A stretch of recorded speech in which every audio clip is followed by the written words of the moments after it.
cha benu po kir zaire lero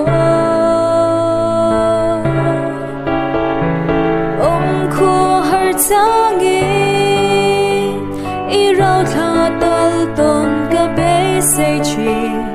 cha na min then si ka lim na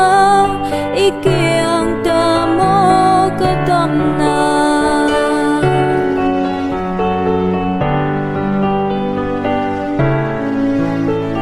he thiên bung mang ngai te ti na tu him na ati nat mang chin mi tu siam tu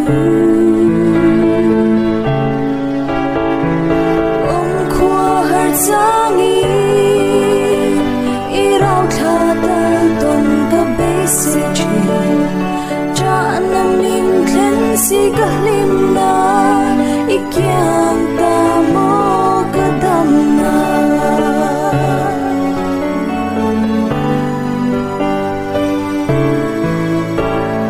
riang zon nge zeng zong zing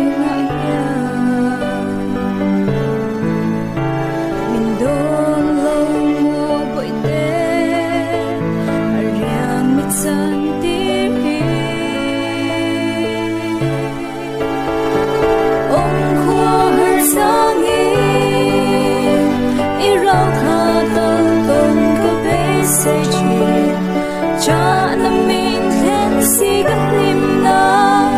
ikyang ta mo ka tam na khu har changi ka kyang a mi ka cha bela cha lai now ang min mi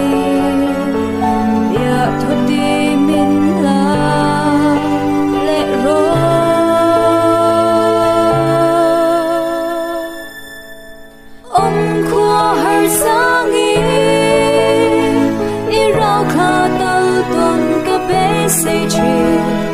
cha na min then si ka lim na ikyang ta mo ka tam na ikyang ta mo ka tam na